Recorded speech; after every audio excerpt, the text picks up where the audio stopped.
Hello everyone, welcome to Gigi and Papa's Kitchen. Hi y'all. Let's make some, what I like to call Gigi's cream potatoes. I just take my potatoes and I don't get all the skin off because I like part of the skin.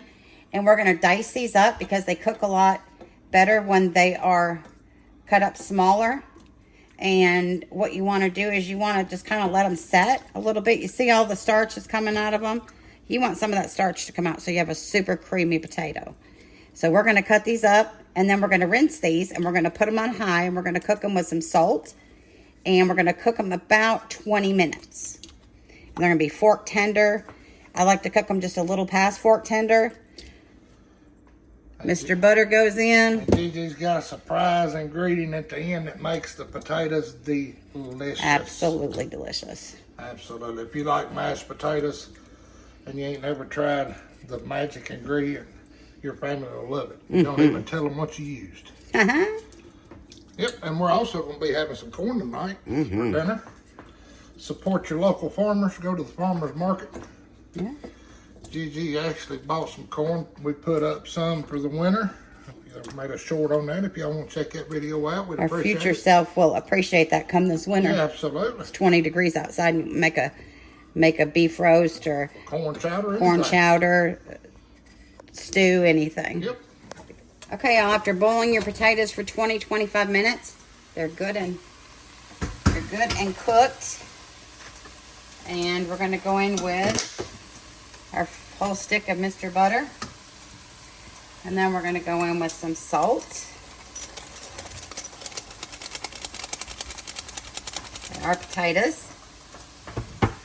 And we're going to go in with a little bit of pepper. I like to leave my pan on. It's not on, it's just the residual heat.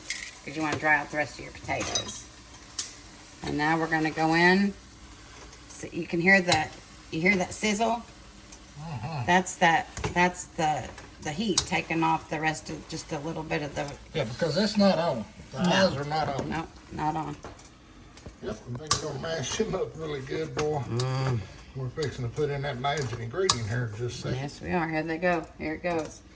I'm going in with a little more than 2 ounces of cream cheese. If y'all don't use cream cheese in your mashed potatoes, please give it a try. Even if you're not a cream cheese And fan. there you go. There's your other ingredient. Sour cream. A little bit of sour cream. Doesn't have to be a ton. Sour cream and cream cheese makes a mashed potato. I've been known as tater all my life. And this is, you can't have too much butter.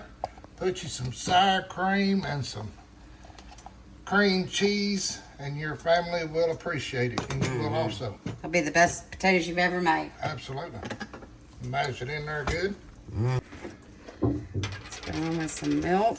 Just using Absolutely. Milk or heavy cream, whichever. whichever you want to use. I'm just going to use milk tonight. We talking about something creamy. All right, y'all. It's just that easy. I mean, just put your milk in there, swirl it around, get it mixed up, and you talk about silky, delicious. There's just a very few bits of chunks in there, but Papa likes chunky mashed potatoes. And mashed potatoes will go with any meal. Yep. You can even serve it with bacon and eggs. You can. Yeah. We hope y'all appreciate it, and we appreciate each and every one of you. We do. So eat happy, eat well, and stay blessed. Absolutely, and thanks for getting us to 1,000. Please subscribe, like, share, comment, and we'll see you soon. Make some taters. Love you. Bye.